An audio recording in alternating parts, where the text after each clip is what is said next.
حبیب خدا میگوید اگر پیغمبری به من خاتمه نمیافت، هر آینه بعد من عمر پیغمبر میشد. این حدیث های پیغمبری خدا دلالت بر این میکند که ما با این چهاریار پیغمبری خدا بسیار با احتیاط باشیم. نام ایشان شنیدن برابر در حق ایشان رحمت روان کنیم و همیشه کاری کنیم که حیات ابوبکر، حیات عمر و عثمان و علی برای ما الگو باشد، برای ما دستور باشد، برای ما در زندگیمان عبرت باشد. دوام حدیثی که من اول خواندم، صحابه های مرا دشنام ندهید. در دوام چی گفتند؟ لو ان احدکم، امروز اگر در روی دنیا 1.5 میلیارد مسلمان باشد، رسول اکرم به تمام 1.5 میلیارد مسلمان مراجعت دارد. اگر ای مردم مسلمان، اگر شما مثل کوی احد، یک کوی خیلی برجسته و بزرگ، از طلا اگر در راه خدا صدقه کنید، ما بلغ مد احدهم ولا نصیفه، شما در ثواب و پاداش برابر نیم تنگه که صحابه های من در روی خدا خیر کردن برابر شده نمیتوانید. نیم تنگه که در راه خدا خیر کردن، اگر مثل کوی احد خیر کرده باشین، در ثواب و در پاداش با اونها برابر شده نمیتوانید. اونا مسلمان های اصیل بودند. اونا مسلمان هایی بودند که همه عملشان خالص از برای پروردگارشان بود. امروز اگر ما صدقه هم که کنیم، حتمی در صدقه من یگان کسی را شریک میگردانیم. حتمی او را باید که از روی ریا انجام دهیم. پیغمبر خدا این با نور نبوت فهمیدن و گفتند که هیچ وقت صدقات شما و صدقات صحابه های من برابر شدن نمیتواند. من در اول این سخن برای چی یاد کردم؟ چگونه که در حضرت ابوبکر برای شما گوشزد کرده بودم. برادرای عزیز و گرامی، شاید که کسانی پیدا شوند و نسبت این 4 یار پیغمبری خدا سنگ زنند، اینها را زیر مورد محاکمه قرار دهند، از حیات اینها، خطایی های اینها را در بین مردم فاش کنند، لیکن ما ایستاده و گوش اندازیم، به خدا قسم ایمان ما و شما کامل نیست. خاموش نایستادن من معناش این است که ما در جواب او باید که رد داشته باشیم، اونها را قبول نسازیم. اونها را هیچ وقت در این سخنهای تحقیر آمیز و نادرست هیچ وقت باید پیرو نشویم. ما حق نداریم که خدا رحمت کند صاحب مذهب ما و شما امام ابو حنیفه را در فقه اکبر میگوید ولا نذکر احد من اصحاب رسول الله الا بخیر. هیچ وقت آدم مسلمان حقوق ندارد که صحابه های پیغمبری خدا را با بدی یاد کند، بلکه در گردن هر یک مسلمان شرط این است که آنها را فقط به خیر یاد کند. برای همین دادرای عزیز، من 2 جمعه اطراف قصه های عبرت آموز حضرت عمر برای شما قصه کردم. همه این به خاطر او هست که ما محبت حضرت عمر را باید در دل داشته باشیم. حضرت عمر را دوست داریم و اگر مثل عمر هم که در اسلام خدمت کرده نتوانیم، اقلا یک حصه حضرت عمر را در دین مان، در جامعه مان، در اسلام مان خدمت کنیم. همه این قصه ها مخصوص برای همین است.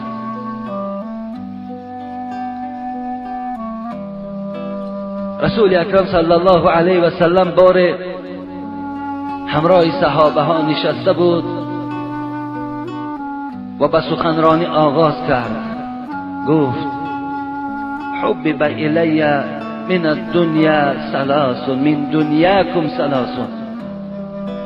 امتان من، پیروان قرآن، من از همین دنیایی که حیات دارم، همراه شما زندگی دارم، 3 چیز از این دنیا را دوست می دارم. حضرت آغاز کردند الطیب و جعلت قرة عین فی الصلاة و النساء. یکم خوشبویی را دوست می دارم. همیشه می خواهم چه شب باشد چه روز باشد، چه در حالت بیداری چه در حالت خواب، خوشبویی بدن من بوی خوش کند. حتی ببین خدا رحمت کند فقهای ما و شما را حتی مرده ها ما نمیگویند خوشبویی کنید مرده ها را.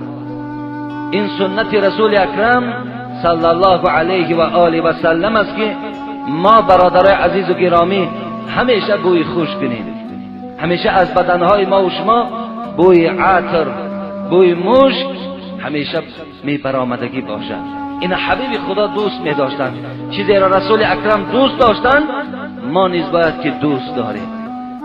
الحمدلله امروز اینقدر خوشبویی ها زیاد هستند.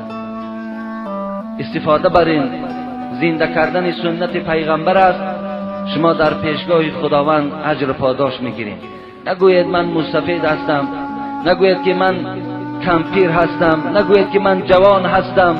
مثلا همه شما باید که بوی خوش کنید. دویم حبیب خدا گفتن نماز دوست می‌دارم، عبادت دوست می‌دارم.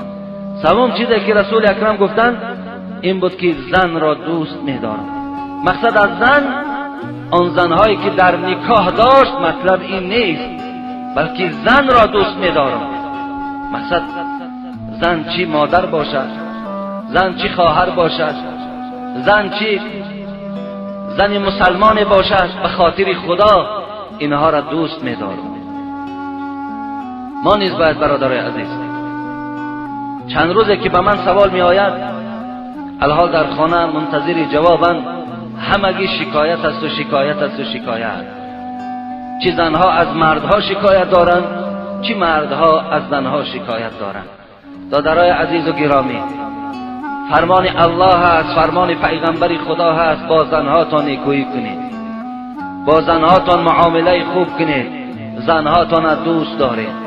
رسول اکرم ولی نسائکم علیکم حقا میگوید یقین دانید که انا همین زنهایی که امروز در نکاح شما هستند به گردن شما حقها دارند. چه حق دارند؟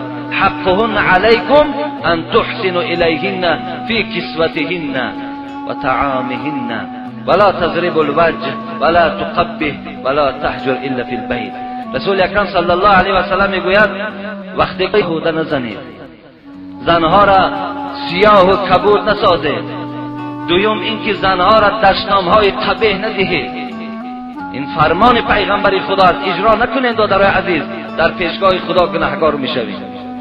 سوم اگر زنها به خاطر که مبادای شما را دلتانم که رنجاندن، به خاطر که اونها را درس دادن، اونها را تعلیم دادن، جایگاه خوابتم که از پهلوش جدا کردی در همان خانه جدا کن که خود زن در همون خانه خواب است. دیگر اینکه طعام زنها هم به گردن شما هست، زنها را از طعام آماده کنید. دیگر لباس گفتن پیغمبر خدا، لباس های زنها هم به ذمه شما هستند. ولی امروز عید است، من باوردم لیکن برای زنها نخریدن، برای دخترهاشان لباسی خوب نخریدن، برای مادرهاشان لباسی خوب نخریدن. اگر بعدش برای زن و دخترش خریده باشن برای مادرش خریدگی. مرد نزد رسول اکرم آمد ما احق الناس بحسن صحابتی، از همه در نزدیکترین نزدیک پیغمبر خدا به سوی من کیست؟ حبیب خدا چی گفتن؟ امک ثم ما آدابشان دیگه. وقتی آمدن مردها آدابی که پیغمبر خدا گفت ضربهن غیر مبرح بود، زنید آن مقداری که وجود اونها آثار کبوتی و سیاهی را نبینند. لیکن مردها از حد که گذرانیدن، زنها یک جمعیت جمع شدن و اطراف خانه پیغمبر خدا را فرا گرفتند، گرد همایی کردند. گفتند زن پیغمبر خدا مردها ما را میزنند، مردها ما را عذاب میدهند. رسول الله در بین صحابه ها برآمد اعلام کرد کدام زنی که اگر از کشت شوهر خود شکایت میکند شوهر او بهترین مؤمن به شمار نمیرود.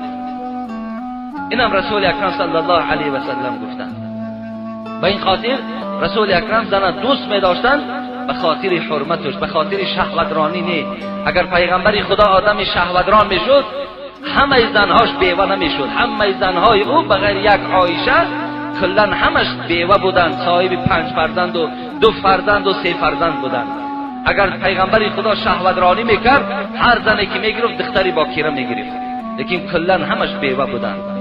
از این خاطر رسول اکرم به خاطر مادر بودن، به خاطر زن بودن اونها را احترام میکردن. حضرت ابوبکر در این مجلس اشتراک داشتن، از جای خود خیستن، گفتن ای حبیب خدا، منم سه چیز را دوست می‌دارم. گوش اندازین که صحابای پیغمبر چه چیز را دوست می‌داشتند. دادرای عزیز، دوست داشتن اونها را امروز با دوست داشتن خودتان مقایسه کنید. شما چی را دوست می‌دارین امروز؟ اگر شما را پرسن چی را دوست می‌دارین، باور کنید من قسم می‌خورم به خدا که در فکر شما آنچه که در فکر این صحابه ها گذشته بود در فکر شما نمی‌گذرد. ببین ابوبکر صدیق چی گفت؟ النظر الی وجه رسول الله. یکم چیزی که دوست می‌دارم این است که هیچ وقت چشم‌هام از این چهره مبارک تو جدا نسازم، همیشه از چهره مبارک تو را تماشا کنم. ببین دوم چی را دوست می‌داره ابوبکر؟ انفاق مال علی رسول الله. دوست می‌دارم که تمام دارایی که دارم، تمام بایگری که دارم در بغل تو ای حبیب خدا اونها را ریزم و اینا تو در راه اسلام صرف کنی. سوم چی را دوست می‌داری؟ ای یکون ابنت تحت رسول الله. دوست می‌دارم که یکی از دخترهای محبوب ترینم که عایشه رد باشد. این سه چیزی بود که حضرت عمر دوست می‌داشتن. ببین امروز بعض برادرای ما و شما باور کن تا جایی که امر معروف و گوش کند، صدای را گوش میکند که این گوش ها همش مسئولیت در پیشگاه خدا دارند. اینا در پیشگاه خدا جواب میگویند. عمر امر معروف دوست میدارد، عمر نهی منکر دوست میدارد، عمر لباس پارگیدار دوست میدارد. چرا ما دوست نداریم؟ مالش امروز لباس پارگیدار را نمیپوشیم ما و شما، اکنون اون تقوایی را که خدا عمر داده بود هیچ وقت ما و شما را دادگی نیست. لیکن حد اقل امر معروف دوست داریم، نهی منکر دوست داریم. اگر دوست نداریم حبیب خدا گفتن ثم تدعونه، اون حالت پشیمان میشوین، دستاتان میبردارین، دعا میکنین که خدایا این عذاب بردار، فلا یستجاب لکم. خدا دیگر دعای شما را نمیشنود، خدا دعای شما را دیگر قبول نمیکند. این سخن پیغمبر خدا است. حضرت عمر این سخنها را میدانست و این خاطر موعظه را دوست می‌داشت، موعظه را احترام میکرد. خدا رحمت کند صوفی علیه را میگفت بهترین عمل که موصوف است نهی منکر و امر معروف است. بهترین عملی که در پیشگاه خدا پاداش دارد، اجر دارد چیست؟ شنیدن سخن خدا هست، شنیدن آن چیزی که خدا نهی کرده است اونها را شنیدن است. دادرای عزیز همیشه با امر معروف باشید، همیشه نهی منکر گوش اندازید. این برای شما به خدا قسم تبابت است. الا بذکر الله تطمئن القلوب. خدا در سوره رعد میگوید کدامت اگر میخواهید که به کسل دل مبتلا نشوید یا کدام تو امروز کسل دل دارین، بهترین تبابت برای شما این است که امر معروف و نهی منکر گوش کنید. این دلهای شما را تبابت میکند، این جسمهای شما را تبابت میکند، این عصبهای شما را تبابت میکند. هر جینی که در وجود شما هست و شنیدن امر معروف جین از وجود شما دور میرود. با امر معروف باشین، با نهی منکر باشین. همین یک طبق نان کردی، 4 کسان فیراد کردی، کاری کن که در بین همون یک اهل علم باشد، یک حدیث پیغمبر خدا را عقلا در گرد همون دیگه که تو کردی و در گرد همون طبقه که تو داری موعظه کند، انشاءالله اون پاداشش دیگر است، اون اجرش دیگر است. حضرت عمر امر معروف دوست می داشتند، نهی منکر دوست می داشتند. بار حضرت عمر می گوید نزد حبیب خدا آمدم و استأذنت للعمره. در مدینه بودیم، از پیغمبر خدا گفتم حبیب خدا اجازتم نمیدهی که حج عمره روم. حج عمره، حج فرضی نه، حج فرضی را حضرت کرده بودن، حج عمره روم. حج عمره هم سنت است. حج عمره در هر یک ماهی که رویم درست می شود. فقط سعی صفا و مروه دارد، فقط طواف دارد، مثلا عرفات ندارد، چگونه که در حج فرضی فرض است. در تمام سال این سنت است. کی که روین انشاءالله شما ثواب میگیرین اگر شرایطاتون باشد.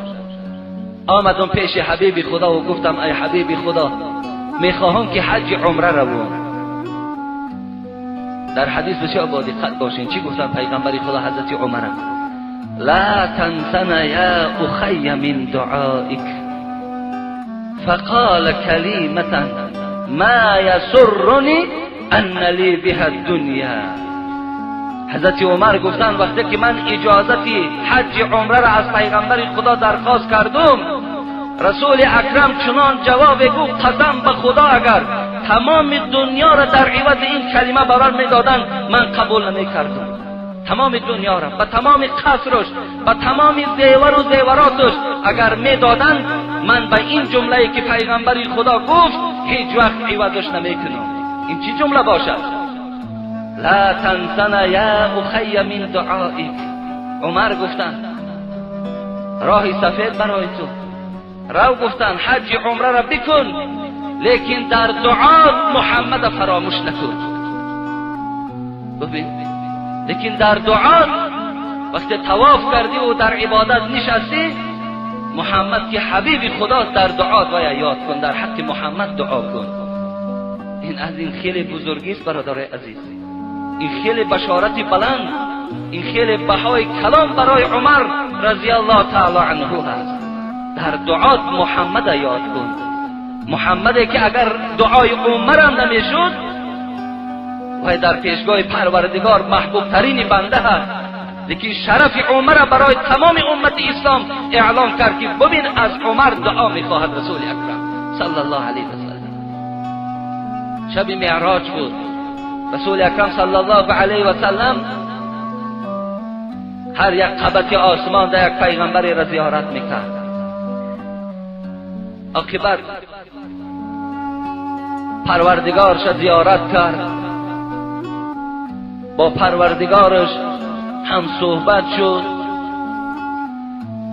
بعد هم صحبت شدن اجازت گرفتن که با همراهی جبرائیل جنت و دوزخ سیرش دهد.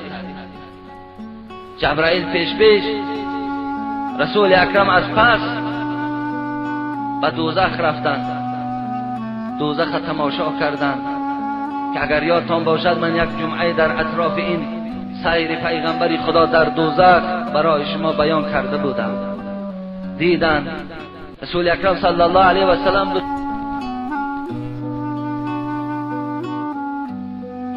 پیغمبر مهربان که بودن بسیار از دوزخ خسته شدند، عذابهای دردناک دیدن، عذابهای هر گونه را دیدن، بسیار حضرت خسته شدند.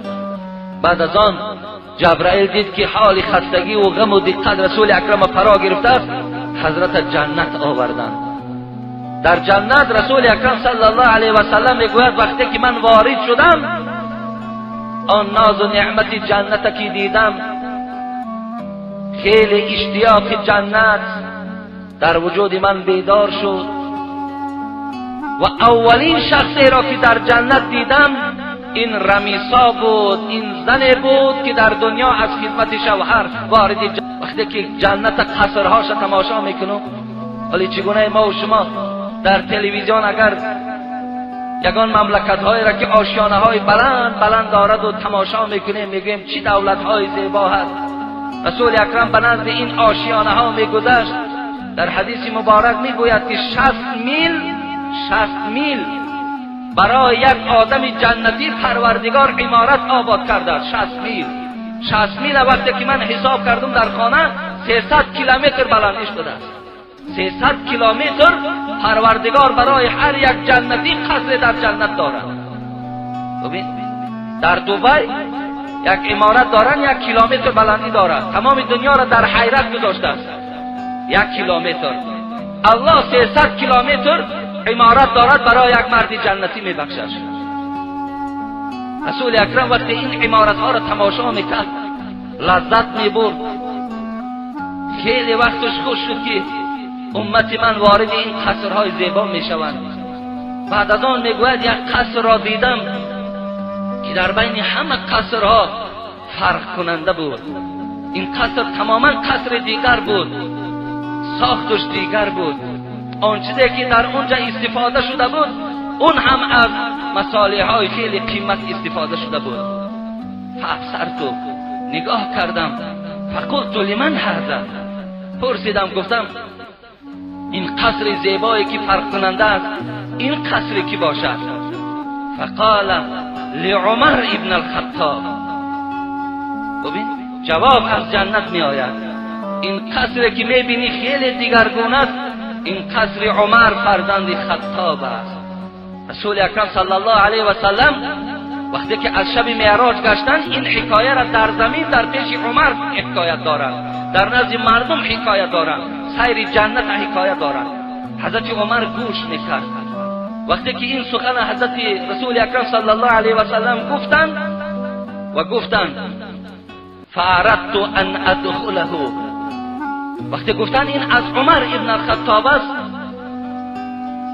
اراده کردم اینکه وارد شوم، خواستم درونی باید تماشا کنم. فذکرت غیرتک، میگد به سوی عمر نگاه کرد و گفت، عمر میگد پرسید رسول اکرم آیا واردی اون خانه شدی یا نشدی؟ رسول الله گفت که غیرتی تو مرا نگذاشت که وارد خانه تو شوم، غیرتی تو نگذاشت که من وارد خانه تو شوم.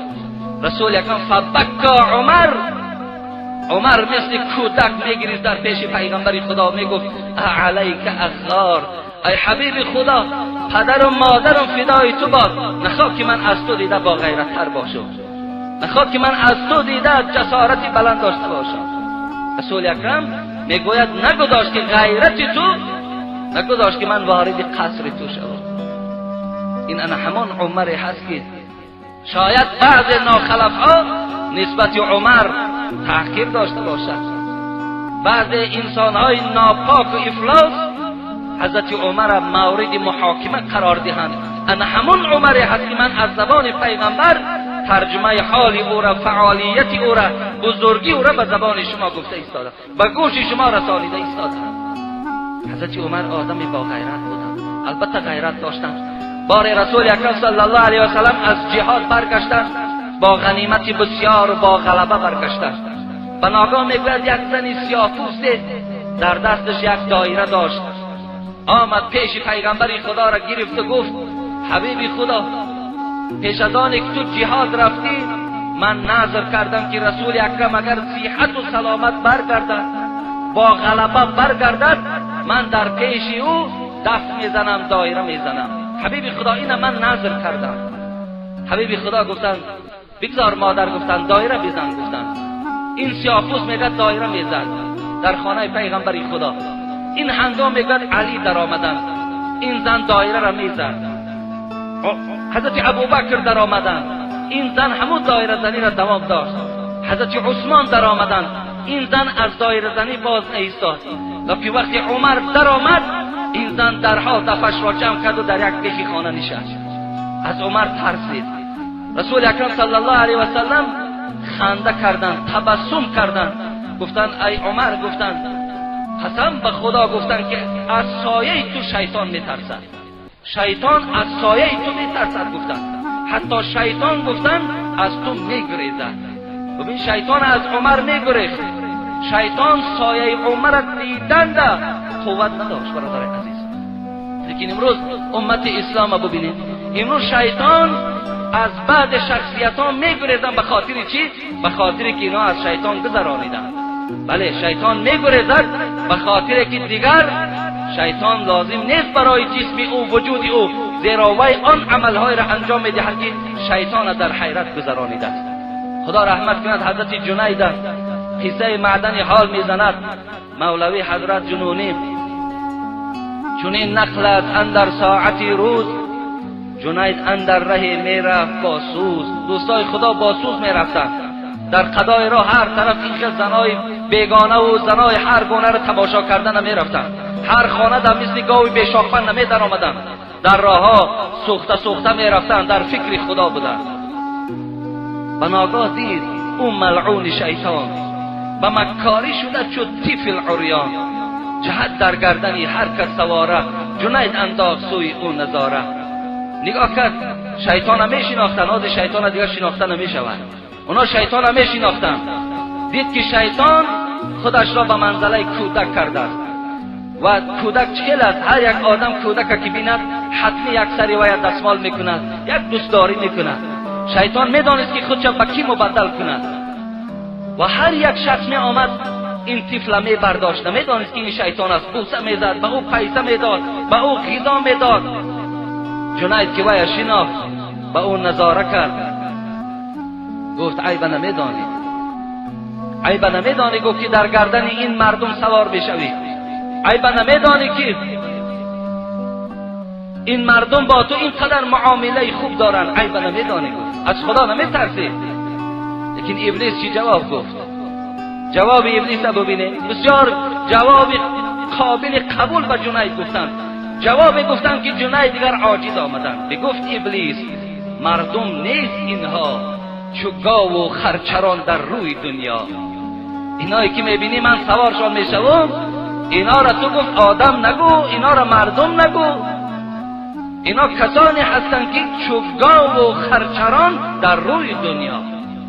بود مردم همان قوم جگرریش که رای حق پرستی کرده در پیش. آجا تو مردم گفت جنید تو هستی، هر یک دم میسوزی، هر یک دم در یاد خدایی، هر یک دم در فکر قیامتی. اینا پروای قیامت هم ندارن، پروای گور هم ندارن. بعدش آنقدر به انصاف است که زنده شدن در قبر باور ندارد، اگرچه نماز هم که خواند. ولی این حقیقت دارد، باور کنید. بعدش نماز هم میخواند، قیامت باور ندارد، زنده شدن در قبر و عذاب و راحت قبر باور ندارد. شیطان گفت، جنید گفت هیچ وقت نگو این خیر. اون مردمی که با تقوا هست، خدا ترس هست، با اونا من چقه نمیشوم، من قوتم هست. در مصر میری شهر بود، حضرت عمر در خلافت بودن، سردار بودن، رئیس بودن، کلان بودن، همه اونها در زیر اطاعت حضرت عمر بودن. بار عمرو ابن العاص بچه داشت به نام محمد. این حکایه را، این قصه را انس ابن مالک میکنند. میگوید بار در پیش حضرت عمر نشسته بودم، انس ابن مالک میگوید، این صحابه پیغمبر خدا هست.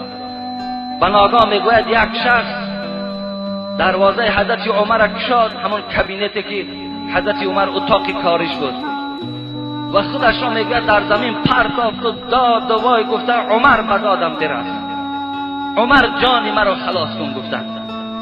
حضرت عمر این حالت در این مسلمان دیدن، حیرتی شدن، گفتن که از جان بنده خدا از کجا هستی؟ گفت از مصر هستم، مصری هستم. گفت چی معامله داری؟ جای آمدی که هر کسی که به تو ظلم کرده باشد قسم به خدا گفت ظلم او را، انتقام او را من از تو میگیرم. سخن بران گفت کی به تو ظلم کرده است؟ گفت در مصر والی داری، میری شهر داری به نام عمرو ابن العاص، عمر به دادم برس. حضرت عمر را ببینید چی کار میکنند. حضرت عمر ناراحت شدن. انس ابن مالک میگه بسیار غضب آلود شدن، در او مکتوب نویساندن به عمرو ابن العاص.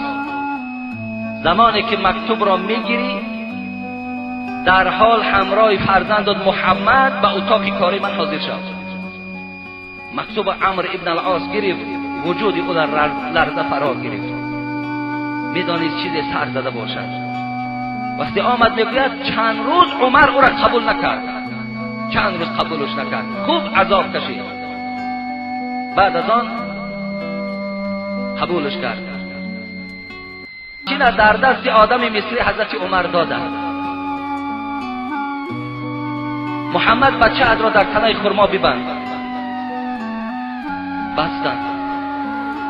بگیر قصاصت را از بچه آن کسی که افتخاری به پدر و مادرش کردن. بگیر. گفت این افتخاری با همین تکیه بر همین کرده بود و الا این کی دارد؟ گفت در پیش پدرش گفت قصاص را بگیر. گفت این میگوید، انس ابن مالک میگوید یک چند ضربه زدن. اول میگوید انس میگوید من بسیار طلبکار بودم که عمر بسیار خوب کرد، قصاص از این مرد گرفت. که وقتی دیدم که بسیار به شدت میزد، حضرت عمر را گفتم که باز دار ویا، بس است برای او. حضرت عمر امر کرد، باز ایست. گفت همچین نگو در تنه عمرو ابن العاص بزن، پدری او را بزن. گفت که این آدم مصری آدم عادی بودن. گفتن حضرت گفتن من از شما راضی شدم، من از شما راضی شدم. گفت این کس به من جبر کرده بود، من حقی خود من از پشت این آدم گرفتم. لیکن من به پدر این کس گفت کار ندارم. ببین این غیرت نیست. این غیرت حضرت عمر بودن، هم غیرت بودن، هم چی بودن؟ هم عدالت حضرت عمر بودن. خدا رحمت کند حضرت عمر رضی الله عنه را. بار رسول اکرم صلی الله علیه و سلم در حدیث مبارک گفتند لا یؤمن احدکم حتی اکون احب الیه من والده و ولده و الناس اجمعین. اینم روایت مسلم است.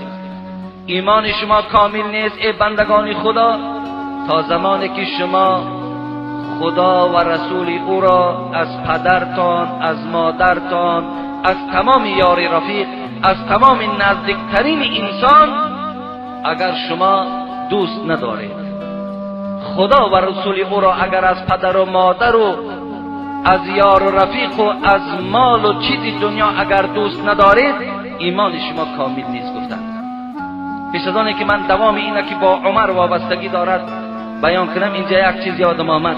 ببین رسول اکرم میگوید اگر شما خدا و پیغمبر را از پدر و مادرتان، از فرزندهایتان، از تمام مردم، از آن چیزی که در خزینه داری دوست نداری، ایمان تو ایمان کامل نیست. ایمان تو ایمان کامل نیست. برادرای عزیز و گرامی، حق هست این حق است. زیرا رسول اکرم در دیگر حدیث مبارک میگوید که تا زمانی که اگر ما خدا و پیغمبر از اینها دیده بالاتر دوست نداریم، ما حلاوت ایمان چشیده نمیتوانیم، شیرینی ایمان ما حس کرده نمیتوانیم. دیگر این که برادرای عزیز و گرامی، چرا ما الله را دوست نداریم؟ اللهی که به بندگانش مهربان است، اللهی که بندگانش نوازش میکند، اللهی که در قرآن سوره رعد میگوید له معقبات من بین یدیه و من خلفه یحفظونه من امر الله. ببین پروردگار میگوید من شما را ای بندگان خدا، ای مخلوقات دوست می‌دارم، به خاطر دوست داشتن برای شما 4 ملائکه را پاسبان پرتافتم. ببین 4 ملائکه شما را شب و روز محافظت میکنند، شب و روز. مفسرای قرآن میگن دو تا این کرامن کاتبین است که نیکی ها و بدی های شما را می نویسد، لکن دوی این از پیش و از پس تو همیشه تو را محافظت از ضرر جن ها میکنند تا که جن ها به شما ضرر نرسانند. برادرای عزیز گرامی، آیا این مهربانی نیست؟ یک پدر و مادر یا یک یار رفیقی که یا اگر یک پاسبان یا هم تلخیو که میگویم اگر در ما باشدن اونا شب خواب میکنن، لیکن اینا خواب نمیکنن. همه زمان اونا بیدار هستن، بندگانش چیکار میکنن؟ پاسبانی میکنن. ببین ما تا این اندازه در بعض مورد انصافمان از ما دور است که برای همون پاسبان هایی که جدا کردیم 2 کس باشد 3 کس باشد شاید کمترین $100 جدا میکنیم. $100 هر یک سری پاسبانه برای که مرا محافظت میکند که یگان شخص بر من نزدیک نشود، برای اونا جدا میکنیم. لیکن همون انسان برای همین پاسبان هایی که خدا از ضرر جن نگاش میکنند اگر روی $100 در راه خدا تی نمیتد باور کن.